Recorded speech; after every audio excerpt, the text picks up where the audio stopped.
Assalamualaikum warahmatullahi wabarakatuh. Kami dari kelompok 6 yang beranggotakan Atna Artiningrum, saya sendiri Mariska Nurul Inayah, Melati Ananda Kusuma Dewi, dan Safa Iril Dina. Pada presentasi kali ini kami akan menjelaskan materi tentang pencernaan. Kami akan menjelaskan tentang sebelumnya. Tiga bagian utamanya yaitu yang pertama bagian sistem pencernaan dan fungsinya, fisiologi dan proses pencernaan makanan, dan proses pencernaan dan penyerapan makanan. Proses pencernaan merupakan suatu proses yang melibatkan organ-organ pencernaan dan kelenjar pencernaan. Sistem pencernaan berfungsi memecah bahan-bahan makanan menjadi sari-sari makanan yang siap diserap dalam tubuh. Agar makanan yang kita makan dapat diserap di usus halus, maka makanan itu harus diubah menjadi bentuk sederhana melalui proses pencernaan. Zat makanan yang mengalami proses pencernaan di dalam tubuh adalah karbohidrat, protein, lemak, unsur mineral, vitamin, dan air. Selanjutnya materi pertama akan disampaikan oleh Saudari Atna. Dipersilakan. Perkenalkan, nama saya Atna Artiningrum. Saya akan mempresentasikan mengenai bagian-bagian pencernaan. Organ pencernaan terdiri dari mulut, kerongkongan, lambung, hati, pankreas, empedu, usus halus, dan usus besar. Pertama, ada mulut. Mulut merupakan bagian awal dari sistem pencernaan. Bagian-bagian mulut yaitu ada gigi, lidah, gusi, dan kelenjar ludah. Pada mulut ada kelenjar ludah parotis, kelenjar submandibula, dan kelenjar sublingua. Kemudian ada faring. Faring adalah berbentuk tabung kerucut dan merupakan tabung fibromuskular dengan panjang 5 inci. Faring terhubung dengan rongga hidung dan rongga mulut yang terletak di bagian depan tulang leher. Wilayah faring terbagi menjadi 3, yaitu nasofaring, orofaring, dan laringofaring. Kemudian ada kerongkongan. Kerongkongan berada di belakang tenggorokan dan jantung, dan di depan tulang belakang, tepat sebelum memasuki perut. Kerongkongan melewati diafragma. Makanan yang masuk ke dalam kerongkongan akan berjalan melalui esofagus dengan menggunakan proses peristaltik. Kerongkongan terdiri dari 3 bagian, yaitu bagian superior, bagian tengah, dan bagian inferior. Kemudian ada lambung. Fungsi lambung secara umum adalah untuk menyimpan pelarutan dan sebagian mencerna makromolekul dalam makanan, dan untuk mengatur isi lambung ke dalam usus kecil. Bagian-bagian lambung yakni ada kardia, fundus, dan pylorus.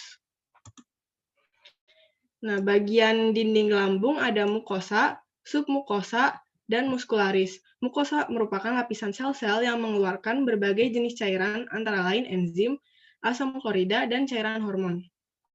Kemudian submukosa merupakan tempat pembuluh darah arteri dan vena menyerap nutrisi dan menyalurkan nutrisi dan oksigen ke sel-sel lambung dan menyerap urea dan karbon dioksida dari sel-selnya.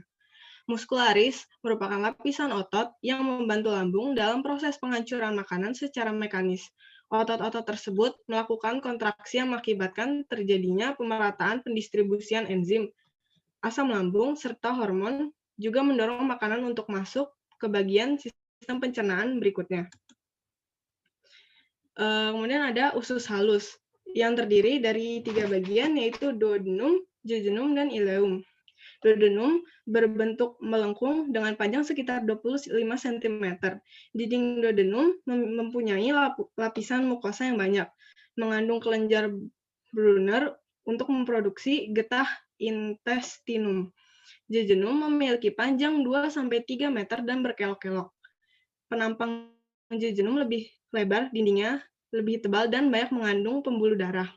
Kemudian ileum memiliki panjang lebih dari 4-5 meter. Ileum merupakan usus halus yang terletak di sebelah kanan bawah dan berhubungan dengan cecum. Kemudian dilanjutkan oleh Melati. Ya, selanjutnya saya akan melanjutkan dari usus besar. Usus besar atau kolon berfungsi menyerap air dari feses, menyimpan dan eliminasi sisa makanan, menjaga keseimbangan cairan dan elektrolit dengan cara menyerap air dan degradasi bakteri. Usus besar terdiri dari beberapa bagian. Yang pertama ada kolon menanjak, kolon melintang, kolon menurun, kolon sigmoid, dan rektum. Next. Selanjutnya ada hati. Hati memiliki beberapa fungsi, diantaranya sebagai pembentukan dan ekskresi empedu. Selanjutnya ada metabolik, pertahanan tubuh, detoksifikasi, dan vaskular. Next. Kemudian ada kantong empedu atau gallbladder. Lapisan empedu atau kantong terdiri dari lapisan luar, serosa, parietal, lapisan otot bergaris, lapisan dalam mukosa atau visceral yang disebut dengan membran mukosa. Bagian-bagian dari kantong empedu meliputi fundus vesicavalia, corpus vesicavalia, leher kandung kemih, ductus cysticus, ductus hepaticus, dan ductus caledocus. Empedu adalah cairan yang bersifat basa, yang pahit, dan berwarna hijau kekuningan karena mengandung pigmen bilirubin, biliverdin, dan urobilin yang disekresikan oleh hepatosit hati pada sebagian besar vertebrata. Empedu mengandung ion biokarbonat, kolesterol, dan fosfolipid. Pigmen empedu sejumlah limbah organik, dan yang paling penting kelompok zat kolektif disebut garam empedu. Selanjutnya ada pankreas. Pankreas merupakan kelenjar memanjang terletak di belakang perut, memiliki kedua fungsi endokrin dan eksokrin, tetapi hanya eksokrin yang secara langsung berperan dalam fungsi pencernaan. Bagian eksokrin pankreas mengeluarkan ion bikarbonat dan sejumlah enzim pencernaan. Masing-masing enzim yang disekresikan oleh pankreas mencerna lemak, polisakarida, protein, dan asam nukleat, asam lemak, gula, asam amino, dan nukleotida.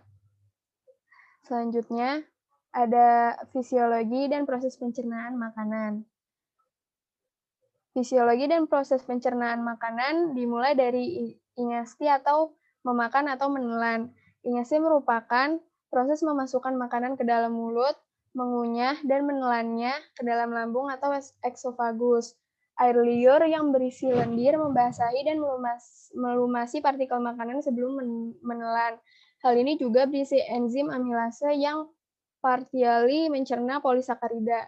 Hanya dalam keadaan terlarut, molekul ini dapat bereaksi dengan komoreseptor di mulut, sehingga dapat menimbulkan sesensi rasa. Selanjutnya yang kedua itu ada digesti atau mencerna. Selain batuan asam klorida, empedu dari hati juga ikut berperan bersama-sama dengan berbagai enzim pencernaan yang dilepaskan oleh kelenjar sistem eksokrin. Dinding lambung mengeluarkan asam klorida dan pepsin. Fungsi utama dari asam klorida adalah untuk melarutkan partikel dalam makanan. Protein dan polisakarida yang dikeluarkan oleh aksi pelarutan asam klorida yang secara parsial dicerna dalam mulut oleh pepsin dan amilase. Karbohidrat yang masih utuh ini atau yang sudah dipecah di dalam usus halus, lemak, dan protein yang dipecah oleh enzim hidrolitik masing-masing menjadi monosakarida, asam lemak, dan asam amino.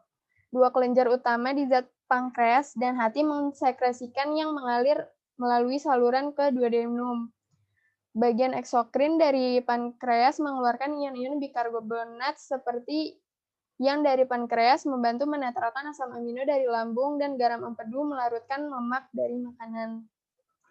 Yang ketiga, ada proses absorpsi atau penyerapan. Hasil produk pencernaan makanan dalam usus halus selanjutnya diabsorpsi oleh sel-sel epitel yang masuk ke dalam darah dan getah bening. Proses ini disebut dengan penyerapan atau absorpsi.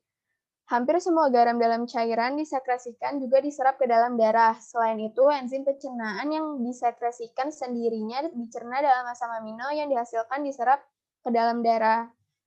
Dalam usus kecil, monosakarida dan asam amino yang diserap oleh proses transporter dimediasi secara spesifik pada membran plasma dari sel-sel epitel usus, sedangkan asam lemak yang masuk ke sel-sel dengan cara difusi. Kebanyakan ion mineral secara aktif diserap oleh transporter dan air berdifusi pasif bawah gradien osmotik. Selanjutnya yang terakhir itu adalah proses eliminasi. Proses ini dapat diartikan sebagai pengeluaran sisa makanan yang tidak diabsorpsi melalui mekanisme defekasi atau buang air besar. Usus besar sementara menyimpan bahan tercegah dalam konsentrat itu dengan menyerap garam dan air. Kontraksi rektum segmen terakhir dari usus besar dan reaksi otot sphincter terkait mengusir kotoran buang air besar. Kotoran ini berupa feses atau tinja. Selanjutnya akan disampaikan oleh Syafa. Ya baik, perkenalkan nama saya Safa Irlina dengan nomor induk mahasiswa 444-1968. Jadi di sini akan menjelaskan mengenai proses pencernaan dan penyerapan makanan. Next. Yang pertama ini ada pencernaan dan penyerapan karbohidrat. Pertama, pengertian karbohidrat, yaitu merupakan senyawa organik yang diperoleh dari hasil fotosintesis tanaman. Karbohidrat ini tersusun atas 3 atom, yaitu karbon, hidrogen, dan oksigen. Nah, asupan karbohidrat per hari ini berkisar 200-800 gram untuk manusia dewasa normal. Sekitar 2/3 dari karbohidrat ini adalah bentuk polisakarida pati tanaman dan sebagian besar sisanya terdiri dari sakarida, sukrosa, dan laktosa. Selulosa dan polisakarida kompleks tertentu yang ada dalam sayuran, biasa disebut serat, itu tidak bisa dipecah oleh enzim dalam usus kecil dan diteruskan ke usus besar, di mana sebagian besar serat dimetabolisme oleh bakteri. Next. Nah, ini prosesnya. Yang pertama itu proses pencernaan pati dengan enzim amilase pada saliva atau ludah. Air ludah dimulai di mulut dan berlanjut di bagian atas perut. Proses pencernaan pati berakhir di usus kecil oleh enzim amilase pankreas. Nah, produk yang dihasilkan pada proses pencernaan ini maltosa, disakarida, dan campuran karbohidrat yang berantai pendek serta bercabang. Produk tersebut akan dipecah menjadi monosakarida, yaitu glukosa, galaktosa, dan fruktosa oleh enzim yang terletak pada membran luminal sel-sel epitel usus kecil. Nah, ini monosakarida akan diangkut oleh melintasi epitel usus ke dalam darah. Fruktosa memasuki sel-sel epitel dengan difasilitasi proses difusi, dan glukosa serta galaktosa ini akan melalui transport aktif sekunder. Monosakarida kemudian meninggalkan sel-sel epitel dan masuk ke dalam darah dengan cara memfasilitasi transporter difusi dalam membran basolateral dan sel-sel epitel. Next. Yang kedua, ini ada proses penyerapan protein. Protein ini merupakan polipeptida. Selain mengandung banyak asam amino, juga mengandung bahan yang bukan asam amino seperti heme, derivat vitamin, lipida, dan karbohidrat. Protein yang diperlukan oleh orang dewasa itu 40-50 gram per hari. Next. Nah, ini prosesnya. Yang pertama, protein dipecah menjadi fragmen peptida oleh protease, enzim protease yang disekresi oleh pankreas, yaitu pepsin, tripsin, dan chymotrypsin. Selanjutnya, dalam perut, protein dipecah dengan pepsin dan dalam usus kecil oleh tripsin, chymotrypsin. Habis itu, fragmen ini selanjutnya dicerna menjadi asam amino bebas dengan karboksipeptidase dari pankreas dan aminopeptidase yang terletak di membran luminal sel-sel epitel usus kecil. Nah, setelah dipecah menjadi fragmen, itu asam amino bebas kemudian masuk ke dalam sel epitel dengan transport aktif bersama dengan natrium. Ada beberapa transport dengan kekhususan yang berbeda untuk 20 jenis asam amino. Daya serap protein jauh lebih besar pada bayi dibandingkan orang dewasa. Next. Nah, ini yang ketiga ada proses penyerapan lemak. Lemak atau lipid merupakan salah satu nutrisi yang kan tubuh karena berfungsi untuk menyediakan energi, melarutkan vitamin A, D, E, K, dan dapat menyediakan asam lemak esensial bagi tubuh. Lemak merupakan unit penyimpan yang baik untuk energi. Asupan lemak pada manusia normal itu sekitar 25-160 gram per hari untuk orang dewasa. Pencernaan lemak terjadi hampir di seluruh usus halus. Enzim pencernaan utama dalam proses ini adalah enzim lipase di pankreas. Next. Nah, ini prosesnya. Yang pertama, pencernaan dalam usus halus. Lalu ini dilakukan oleh enzim lipase pankreas yang larut dalam air. Jika sebagian besar lemak tertelan dalam tetesan besar lipid, tingkat pencernaan lipid akan sangat lambat. Kerja pencernaan dalam proses penyerapan ini diawali dengan mengecilkan tetesan besar lipid tersebut menjadi tetesan yang lebih kecil. Proses ini dikenal sebagai emulsifikasi. Nah, terus setelah diubah menjadi tetesan yang lebih kecil, pemecahan mekanik dilakukan oleh aktivitas kontraktil yang terjadi di lambung bagian bawah dan usus halus yang bertindak untuk menggiling dan mencampur isi luminal. Fosfolipid dalam makanan dan fosfolipid dalam garam empedu disekresi oleh empedu yang menyediakan agen pengemulsi. Selanjutnya, proses penyerapan ini dipercepat oleh adanya peran garam empedu yang memproses tetesan lipid menjadi lebih kecil. Nah, ini emulsifikasi lemak sebelumnya itu. Untuk menjadikan lemak itu menjadi lebih kecil atau emulsifikasi lemak ini membutuhkan pemecahan mekanik untuk mengubah itu dan membutuhkan agen pengemulsi. Next. Selanjutnya akan dijelaskan oleh Saudara Mariska. Baik, saya akan melanjutkan tentang pencernaan dan penyerapan vitamin. Vitamin merupakan nutrien organik yang dibutuhkan dalam jumlah kecil untuk berbagai fungsi biokimiawi dan yang umumnya tidak disintesis oleh tubuh sehingga harus dipasok dari makanan. Sifat larut dalam lemak atau larut dalam air dipakai sebagai dasar klasifikasi vitamin. Vitamin yang larut dalam air tidak pernah dalam keadaan toksisitas di dalam tubuh karena kelebihan vitamin ini akan dikeluarkan melalui urin. Pencernaan dan penyerapan vitamin selanjutnya, yang pertama ada vitamin larut lemak. Pencernaan dan penyerapan vitamin yang larut dalam minyak yaitu A, D, E, dan K sama dengan penyerapan lemak. Vitamin yang larut dalam minyak dilarutkan dalam misel, sehingga setiap gangguan pada sekresi empedu atau tindakan garam empedu dalam usus dapat mengurangi penyerapan vitamin. Selanjutnya, vitamin larut air. Vitamin yang larut dalam air diserap oleh difusi atau dimediasi transport. Pengecualian untuk vitamin B12 di mana memiliki volume molekul sangat besar. Vitamin B12 harus mengikat protein dalam rangka proses penyerapan yang dikenal sebagai faktor intrinsik. Disekresikan oleh sel yang mensekresi asam dalam lambung. Faktor intrinsik yang mengikat vitamin B12 kemudian mengikat ke situs tertentu pada sel-sel epitel di bagian bawah ileum. Selanjutnya, mineral merupakan komponen anorganik yang terdapat dalam tabel periodik. Di antara mineral yang ada di alam, hanya ada 17 mineral yang diperlukan oleh tubuh manusia yang disebut mineral esensial. Mineral dikelompokkan menjadi mineral makro dan mineral mikro. Mineral memegang peranan penting dalam pemeliharaan fungsi tubuh, baik pada tingkat sel, jaringan, otot, maupun fungsi tubuh secara keseluruhan. Kekurangan mineral dapat menyebabkan gangguan kesehatan seperti anemia, gondok, dan osteoporosis. Air merupakan komponen penting bagi kehidupan, baik bagi hewan maupun tumbuh-tumbuhan.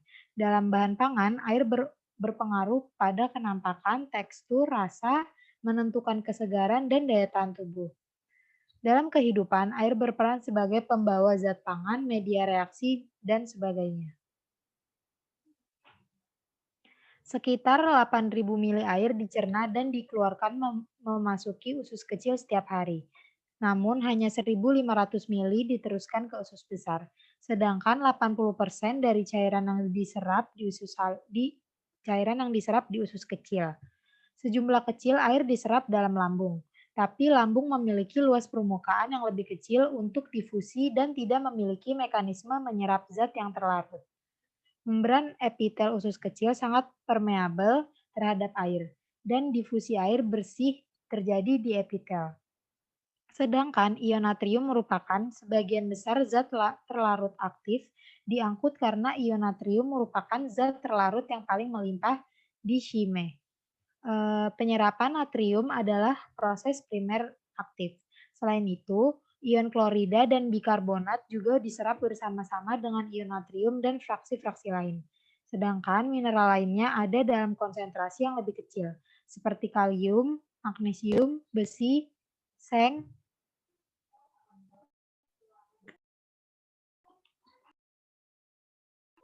Guys, maaf. Laptopnya tiba-tiba mati. Tolong lanjutin deh. Gelap. Iya, karena mereka terkendala sinyal ya, saya akan lanjutkan. Sedangkan mineral lainnya yang ada dalam konsentrasi yang lebih kecil seperti kalium, magnesium, besi, seng, iodin, dan kalsium juga diserap.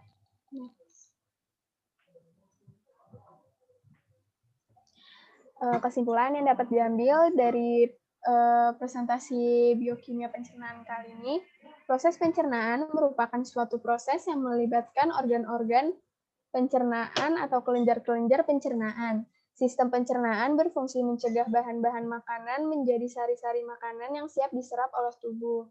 Saluran pencernaan yakni terdiri dari mulut, faring, kerongkongan, lambung, usus halus, usus besar, dan ditambah organ aksesori seperti kelenjar ludah, hati, kandung empedu, dan pankreas. Fungsi utama dari sistem pencernaan ini adalah menyediakan nutrisi bagi tubuh dan mengeluarkan sisa ekresi atau proses yang disebut tadi eliminasi. Fungsi tersebut dapat berjalan melalui 4 proses utama, yaitu ingesti, memakan atau menelan, digesti yaitu mencerna, absorpsi atau penyerapan, dan yang terakhir adalah eliminasi. Zat makanan yang mengalami proses pencernaan di dalam tubuh diantaranya ada karbohidrat, protein, lemak, unsur-unsur mineral, vitamin, dan air. Sekian video presentasi dari kelompok kami. Saya cukupkan untuk semuanya. Terima kasih. Wassalamualaikum warahmatullahi wabarakatuh.